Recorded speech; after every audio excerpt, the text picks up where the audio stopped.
Welcome back, everyone, and good morning to all of you. Now, in this lecture, we will continue for our next lecture. Next question. That is the elasticity of demand and the price elasticity of demand. And in the previous lecture, we already completed about the demand curve. That is the market demand and individual demand.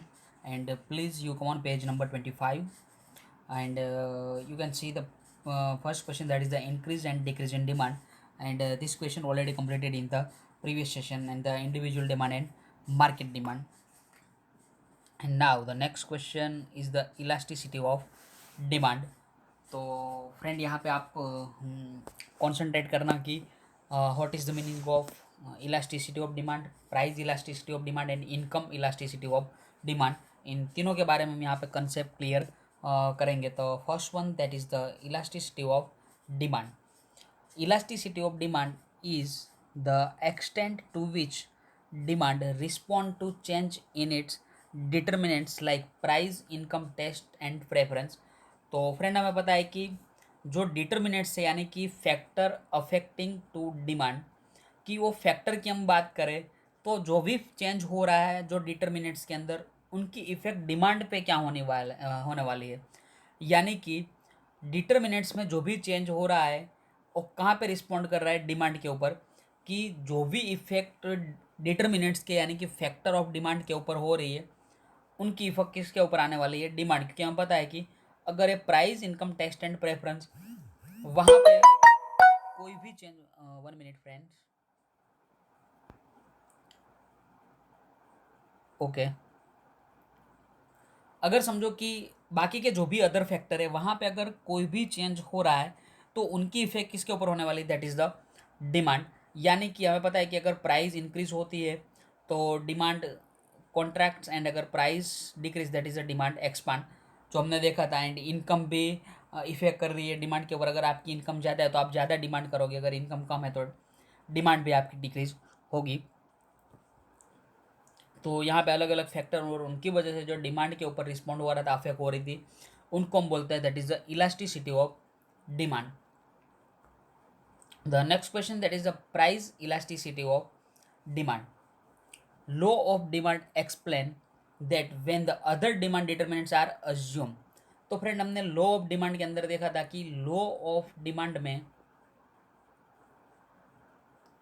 जितने factor थे उसमें से एक price एक ऐसा factor था कि वो वेरिएबल था, और बाकी के जो फैक्टर है हम क्या अज्यूम कर रहे हैं, दैट इज़ द कांस्टेंट। तो फिर से यहाँ पे हम लो डिमांड की एक डेफिनेशन या तो हम उनका कंसेप्ट क्लियर यहाँ पे हो रहा है कि other determinants that is the assume to be constant, and as a price falls demand expand, and as a price rise is demand contracts. तो हमने वो यहाँ पे देखा था कि अगर जो प्राइस है वो फॉल्स या डिक्रीज हो रही है तो हमारी डिमांड क्या होगी, एक्सपांड। अगर प्राइस समझो कि इंक्रीज हो रही है तो demand contracts. But it does not state by what proportion demand expand और कॉन्ट्रैक्ट्स। यानी कि लॉ ऑफ डिमांड में हमने ये नहीं देखा था कि कितने प्रपोर्शन तक हमारी डिमांड एक्सपांड या तो कॉन्ट्रैक्ट्स हो सकती है। The concept of price elasticity of demand explain this. यानी कि प्राइस इलास्टिसिटी ऑफ डिमांड है वो हम यहाँ पे वो बताने की ट्राई कर रहे हैं कि कितने प्रपोर्शन में हमारी डिमांड एक्सपांड या तो कॉन्ट्रैक्ट्स हो सकती है। Please come on page number 28। Meaning of price elasticity of demand. तो यहाँ पे जो फर्स्ट है that is the meaning of price elasticity of demand, और उनके ऊपर से हमें पता है यहाँ पे चलेगा कि कितने प्रपोर्शन में जो डिमांड है उसमें चेंज हो रही है। Price elasticity of demand shows the proportion to which demand changes with the change in price। यानी कि डिमांड में जो चेंज हो रहा है उनके साथ ही हम देखते हैं कि प्राइस में भी कितना चेंज होता है। यानी कि प्राइस के प्रपोर्शन को हम बेस रखते हुए डिमांड में कितना चेंज है, so the proportion to which demand change with the change in price. यानी कि प्राइस में जो चेंज हो रहा है उनके साथ ही डिमांड में भी चेंज होने वाला है, लेकिन कितने प्रोपोर्शन में हो रहा है जो शो करे उनको हम क्या बोल सकते हैं, that is the price elasticity of demand. अब यहाँ पे एक फॉर्मूला दिया है, प्लीज मेक अ बॉक्स। तो आपको यहाँ पे एक बॉक्स करना है price elasticity of demand is equal to proportionate change in demand, यानी कि डिमांड में जो चेंज हो रही है उनकी हम बात कर रहे हैं, and proportionate change in price, जो प्राइस में चेंज होगा उनकी हम बात करें, उनको डिवाइड करेंगे और हमें जो यहाँ पे आंसर मिलेगा that is the price elasticity of demand. तो आपकी बुक्स में और यहाँ पे आप स्क्रीन ऊपर की भी देख सकते हो कि एक एग्जाम्पल यहाँ पे है, example that is the if 1% fall in price of commodity X leads to 5% rise in the demand for X, then यहाँ पे जो फॉर्मूला है उनकी हम बात कर रहे हैं that is the price elasticity. तो यहाँ पे फ्रेंड आप देख सकते हो कि जो प्राइस है वो 1% फॉल हो रही है, यानी कि माइनस हो रही है 1%, एंड जो डिमांड है वो इंक्रीज हो रही है, एक्सपांड हो रही है, दैट इज़ द 5%। तो यहाँ पे हम प्लस की साइन 5%। अब यहाँ पे जो हमें फॉर्मूला अप्लाई करना है फ्रेंड कि 1% जो माइनस हो रही थी यहाँ पे प्राइस और डिमांड एक्सपांड हो रही थी 5%, यानी कि प्लस। तो जो हमारा ये फॉर्मूला है that is the proportionate change in demand, यानी कि डिमांड में कितना चेंज है, तो हम बोल सकते हैं कि डिमांड में 5% बढ़ रही है, प्लस हो रही है, तो हम यहाँ पे लिखेंगे +5%, and percentage change in price, तो प्राइस में कितना चेंज हो रहा है दैट इज़ द -1, यानी कि हम -1%। तो ये फॉर्मूला फ्रेंड आप यहाँ पे देख सकते हो, +5% डिवाइड बाई -1%, और उनका जो आंसर आ रहा है दैट इज़ द 5। तो फ्रेंड यहाँ पे आप देख सकते हो कि जो प्राइस इलास्टिसिटी ऑफ डिमांड कि उनका आंसर यहाँ पे हमें मिल रहा है दैट इज़ द 5। तो एक यहाँ पे हम बात बोल सकते हैं कि प्राइस इलास्टिसिटी ऑफ डिमांड है वहाँ पे हमें दोनों का प्रोपोर्शनेट लेना है ध्यान में, that is the demand and price, और उनके बेस पे हम यहाँ पे क्लियर कर सकेंगे कि प्राइस इलास्टिसिटी ऑफ डिमांड क्या होगी। और यहाँ पे हमने जो लिया है कि जो सिग्नल एक बताया कि सिग्मा पी के बारे में, that is the EP price elasticity of demand, and then the note that is the price elasticity of demand is expressed as a pure number and is not associated with any unit of measurement as a percentage rupees kilogram litre metre etcetera. तो हमें यहाँ पे ध्यान रखना है कि जो भी प्राइस इलास्टिसिटी नंबर है वो प्योर एक नंबर ही है, वहाँ पे हमें कोई मेजरमेंट का यूज़ नहीं करना है, दैट इज़ द परसेंटेज का भी यूज़ नहीं करना है 5% ऐसा कुछ। और हम आगे बात करें कि हमें कोई यहाँ पे केजीस का भी यूज़ नहीं करना है कि 5 केजीस कर दें, नॉट लीटर्स और मीटर्स, कोई यहाँ पे हमें मेजरमेंट का यूज़ करना नहीं है, सिर्फ प्योर नंबर ही रखना है, that is the 5। And the next one that is the definition of price elasticity of demand. The definition of the price elasticity of demand given below। तो यहाँ पे जो एक डेफिनेशन दी रही है कि मार्शल की डेफिनेशन दी है यहाँ पे, given by Marshall is under. तो according to Marshall the degree of elasticity of demand depends upon the extent of rise in demand because of a fall in price upon the extent of fall in demand because of rise in price. तो friend यहाँ पे अगर हम जो बात करें कि price elasticity of demand के बारे में, तो जो डिमांड है वो किसके ऊपर डिपेंड रही है, that is depend on the demand की डिपेंडेंस ऑन द प्राइस। अगर प्राइस क्या हो रही है, फॉल, तो हम बोल सकते हैं कि डिमांड क्या होगी, that is the expand, and upon the extent of fall in demand, अगर डिमांड समझो कि फॉल हो रही है तो प्राइस क्या होती होगी, बढ़ रही होगी। जो यहाँ पे मार्शल ने डेफिनेशन दी थी कि degree of elasticity of demand जो डिपेंड किसके ऊपर है, that is the rise in demand because of fall in price. And अगर समझो कि डिमांड बढ़ रही है यानी कि एक्सपांड हो रही है, तो उनका reason because of rise in price. अगर प्राइस समझो कि इंक्रीज हो गए तो हमारी जो डिमांड है वो that is the contraction in the demand, और उनके बेस पे यहाँ पे अल्फ्रेड मार्शल ने डेफिनेशन दी हुई थी। And the next question that is the degrees of price elasticity of demand. तो फ्रेंड यहाँ पे हम अलग अलग डिग्रीज की स्टडी करेंगे कि अलग अलग देर आर 5 टाइप्स, लेकिन उनके पहले मैं आपको 1.5 या तो 2 मिनट का टाइम दे रहा हूँ। Please read the price elasticity of demand and elasticity of demand, the both the point, please read, carry on, and then after 2 minutes we will going for the our next, that is the degrees of price elasticity of and demand. Please carry.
Okay friend, welcome back. On page number 20, that is our next topic, that is the degrees of price elasticity of demand. Okay, degrees of price elasticity of demand. The extent of change in demand because of change in price can be expressed in 5 degrees as a under. यानी कि friend जो भी यहाँ पे change हो रहा है वो डिमांड के अंदर, वो किसके कारण हो रहा है, because of change in price. और यहाँ पे हम उनको अलग अलग 5 डिग्रीज के अंदर एक्सप्रेस कर रहे हैं. The first one that is the perfectly elastic demand, and then second one that is the perfectly inelastic demand. The third one that is the unitary elastic demand. The next one that is the relatively elastic demand, and the last that is the relatively inelastic demand. तो यहाँ पे आप words देख रहे हो. एक minute मैं zoom कर देता हूँ यहाँ पे आपको. ओके, तो यहाँ पे जो आप वर्ड देख रहे हो that is the perfectly. Perfectly, लेकिन परफेक्टली यहाँ पे इलास्टिक है और यहाँ पे इन इलास्टिक है. Second that is the mid unitary elastic, जिनका रिलेशन कहाँ पे भी नहीं है. लेकिन हम फोर्थ एंड फाइव की यहाँ पे अगर बात करें तो रिलेटिवली ए इलास्टिक है और ए इन इलास्टिक है. तो यहाँ पे जो वर्ड्स है वो ऐसे तो कॉमन ही है अलग अलग, लेकिन हम बात करें तो first and second that is the perfectly elastic, perfectly in elastic, and fourth and five that is the relatively elastic, relatively in elastic demand. और एक जो है कि यूनिटरी इलास्टिक डिमांड, वहाँ पे जो हम बोल सकते हैं कि प्राइस इलास्टिसिटी है that is the one in the unitary elastic demand. और यहाँ पे जो हम first one that is the perfectly elastic demand, उनके बारे में यहाँ पे हम डिस्कशन करेंगे. Perfectly elastic demand. Okay, when there is an infinite change in demand for a commodity T because of a negligible change in its price. यहाँ पे friend क्या हो रहा है कि प्राइस में नेग्लिजिबल चेंज हो रहा है. नेग्लिजिबल यानी कि हम बोल सकते हैं कि बहुत थोड़ा सा कम चेंज हो रहा है, कोई ज़्यादा ऐसा चेंज प्राइस में नहीं हो रहा है. नेग्लिजिबल यानी थोड़ा चेंज, और उनकी इफेक्ट कहाँ पे आ रही है, डिमांड के ऊपर. लेकिन डिमांड में जो चेंज हुआ that is the infinite. Infinite यानी कि बहुत ज़्यादा चेंज हो गया. Demand is called perfectly elastic demand and the elastic demand are infinite. यहाँ पे आप देख सकते हो दैट इज द इनफाइनेट, कि प्राइस में जो चेंज है वो नेग्लिजिबल चेंज है, लेकिन उनकी इफेक्ट जो डिमांड के ऊपर आ रही है that is the infinite changes.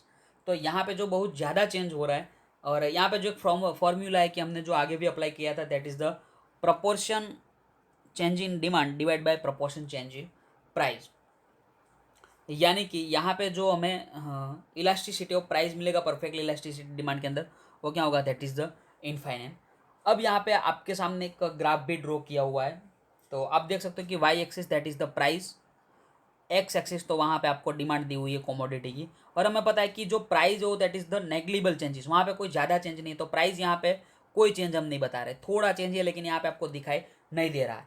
लेकिन उनके सामने जो डिमांड में चेंज हो रहा है, प्राइस तो यहाँ पे वही डी पॉइंट पे टिके हुए, डेट इज द, हम कोई भी प्राइस ले सकते हैं कि 3 रुपीज़, या आप जिम करो 2 रुपीज़ करो, 4 रुपीज़ करो, लेकिन प्राइस में ज़्यादा चेंज नहीं है.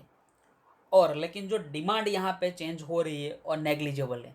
तो यहाँ पे आप डिमांड में यूनिट दे सकते हो कि 1 2 3 4 5 इनफाइनाइट. तो यहाँ पे फ्रेंड जो डिमांड में चेंज है वो कहीं पे रुकता नहीं, हो इनफाइनाइट चेंज हो रहा है. यानी कि कहाँ पे ख़त्म हो रहा है डिमांड का चेंज, हमें भी पता नहीं है. यानी कि परफेक्टली इलास्टिक डिमांड में जो हम बोल सकते हैं कि इलास्टिसिटी इज़ द इनफाइनाइट. अब यहाँ पे थोड़ा डिटेल वो दिया हुआ कि explanation, such elasticity of demand is not found in reality. यानी कि परफेक्टली इलास्टिसिटी जो डिमांड है वो रियलिटी में फाउंड नहीं हो रही, रियलिटी में ऐसी कोई डिमांड होती नहीं है. But in the theory of economics such demand is explain in perfectly competitive market. यानी कि जहाँ पे परफेक्ट कम्पिटिटिव मार्केट होगा वहाँ पे ये डिमांड, या तो हम बोल सकते हैं कि परफेक्टली इलास्टिसिटी डिमांड जो है वो वहाँ पे होती है, that is the perfectly competitive market.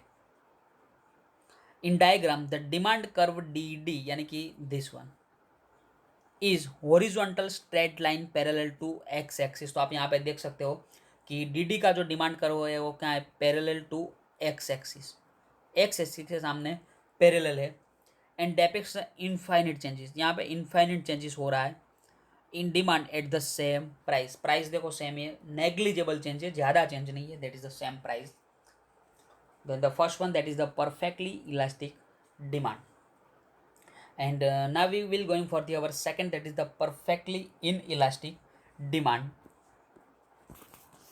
When price of continuously price of the commodity, say commodity K, change by any amount, say 10%, but there is a no change in its demand, then such a demand is called perfectly inelastic demand. तो friend यहाँ पे आप देख सकते हो कि perfectly जो inelastic demand है, वहाँ पे हम प्राइस की बात करें तो प्राइस में तो चेंज हो रहा है 10% जैसा कोई चेंज प्राइस में हो रहा है, लेकिन डिमांड है जो कांस्टेंट है, यानी कि वहाँ पे कोई चेंज नहीं है। प्राइस में चेंज हो रहा है लेकिन डिमांड में कोई चेंज नहीं, that is the perfectly inelastic demand. तो आप यहाँ पे एक बात समझ रहे हो फ्रेंड कि परफेक्टली इलास्टिक बोले तो हम बोल सकते हैं कि वहाँ पे जो प्राइस है वो कांस्टेंट है, इलास्टिक में प्राइस कांस्टेंट, लेकिन परफेक्टली इन इलास्टिक की बात करें तो वहाँ पे डिमांड कांस्टेंट। और वही formula, percentage change in demand divide by proportionate change in demand divide by proportionate change in price.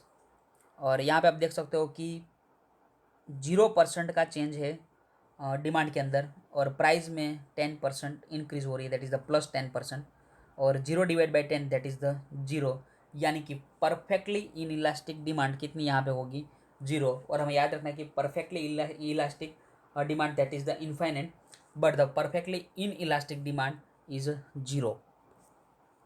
अब यहाँ पे हम थोड़ा जो ग्राफ है वो अंडरस्टैंडिंग करने की ट्राई कर रहे हैं। y axis denominate that is the price of the commodity, and x axis denominate the demand for the commodity। अब यहाँ पे जो है कि डिमांड की हम बात करें तो डिमांड यहाँ पे टिकी हुई है, no left side no right side, यानी कि डिमांड जो है वो कांस्टेंट है, कोई चेंज नहीं है, लेकिन प्राइस में चेंज हो रहा है। तो आप देख सकते हो कि जब प्राइस बढ़ रही है तो फिर डिमांड तो यहाँ पे ही है, that is the D demand करो। आप देख सकते हो कि वहीं पे ही है, वहाँ पे कोई लेफ्ट साइड नहीं जा रहा है, राइट। अगर समझो कि डिमांड कर्व है और तुम समझो कि अगर राइट साइड है तो हम बोल सकते हैं कि demand is increase, and if the left side then the demand is decrease. लेकिन यहाँ पे जो डिमांड कर रही है बोल सकते हैं कि फिक्स है, कोई चेंज नहीं है। तो यहाँ पे क्या होगा कि प्राइस में भले ही चेंज हो रहा है लेकिन डिमांड में कोई चेंज नहीं, and that's why the perfectly inelastic demand. As shown in the diagram, DD demand curve is a vertical straight line showing that whatever the change in the price, there is a no change in demand, and such a elasticity of demand is always 0। तो यहाँ पे जो second one that is the perfectly elastic demand, in elastic demand, वहाँ पे जो 0 है elasticity, and perfectly elastic demand वहाँ पे हमने देखा था दैट इज द इनफाइनाइट। तो यहाँ पे अलग अलग जो 2 डिग्रीज हमने कंप्लीट कर ली, first one perfectly elastic and the second one that is the perfectly inelastic. और फ्रेंड यहाँ पे मैं फिर से आपको 2 मिनट्स का एक टाइम पीरियड दे रहा हूँ, प्लीज़ रीड कर लो दोनों को। ऐसे ही आप भले ही घर पे बैठे मत रहना, लेकिन हमारा जो भी यहाँ पे पॉइंट, और मैंने आपको जो यहाँ पे 2 मिनट बीच में निकाल कर दे रहा हूँ, that is the important for me और you. So please carry on the first and second that is the perfectly elastic demand and perfectly inelastic. मैं आपको सिर्फ 2 मिनट्स दे रहा हूँ, 1.5 मिनट्स तक ही दे रहा हूँ, प्लीज़ दोनों जल्दी से आप रीडिंग कर दीजिए। Carry on.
Okay, friend, welcome back. The next degree that is the unitary elastic demand. तो फ्रेंड जो हमने previous two degrees that is the perfectly elastic demand, अगर इलास्टिक परफेक्टली इलास्टिक है that is the infinite, and the perfectly in elastic that is the zero, and the unitary elastic demand that is the 1.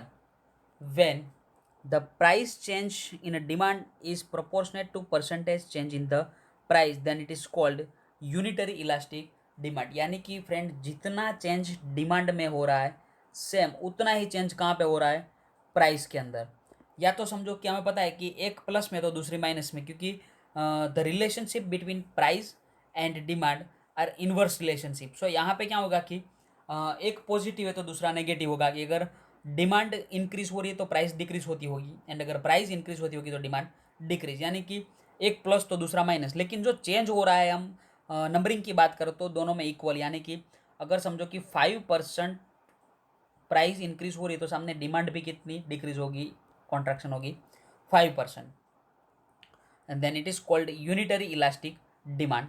For example, if the price of commodities falls by 5%, यानी कि जो price है commodity की वो 5% decrease हो रही है, and it's demand by 5%, तो यानी कि डिमांड 5% क्या हो रही है, इंक्रीज, यानी कि वो प्लस में.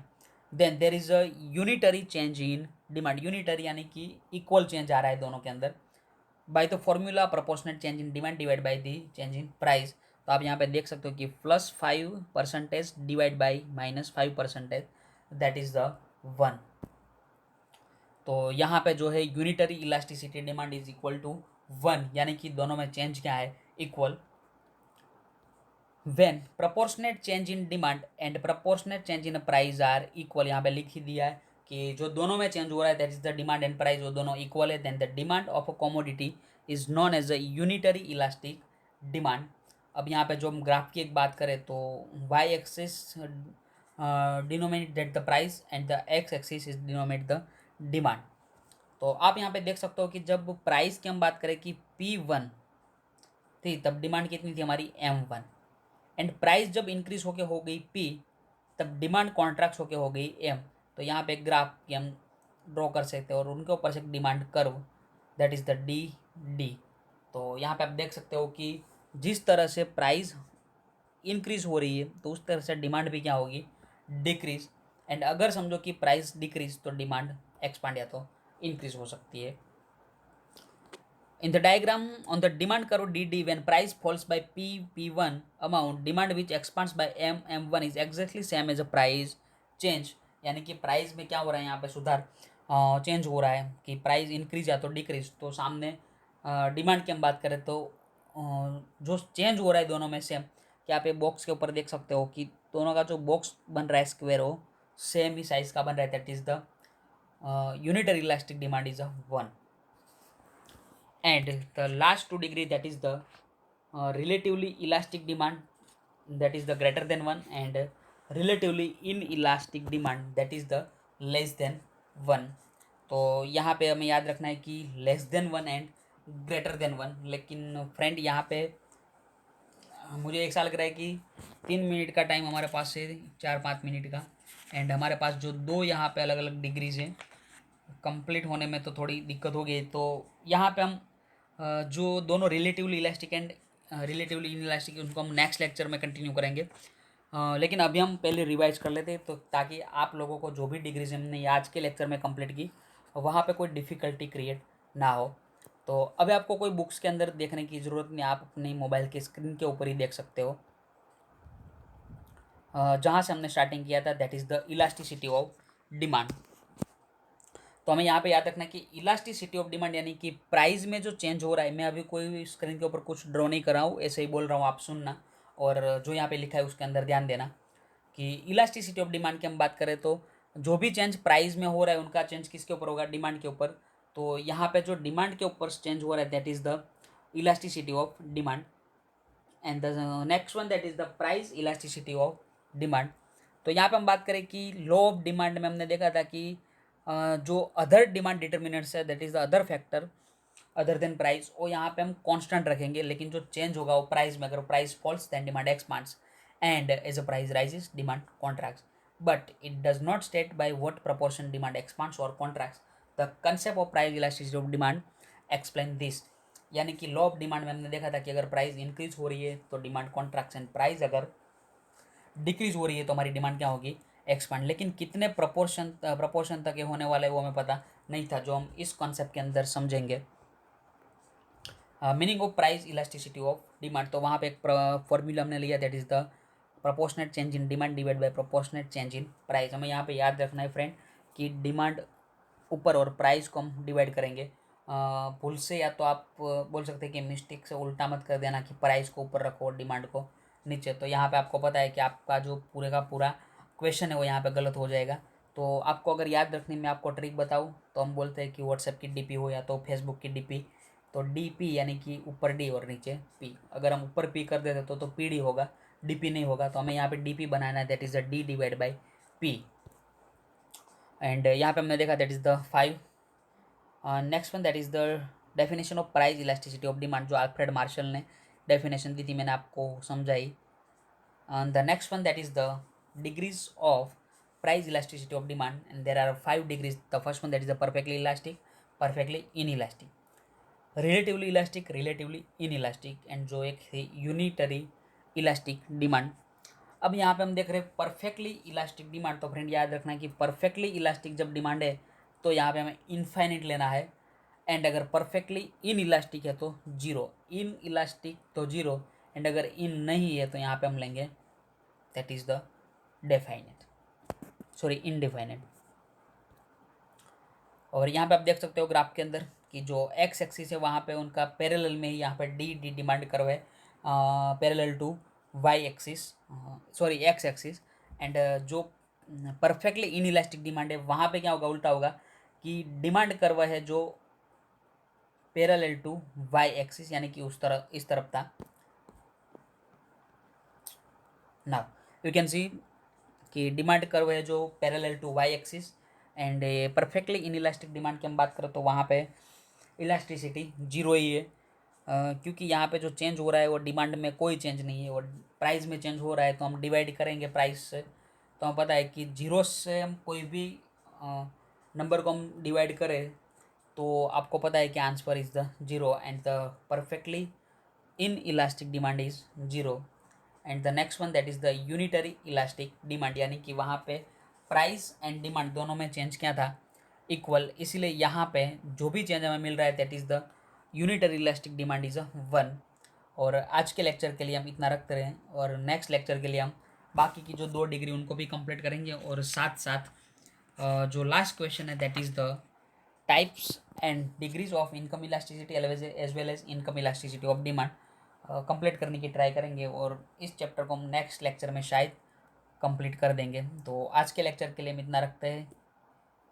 Thanks to all of you friend, and bye bye, take care, stay home, stay safe, stay healthy, bye bye.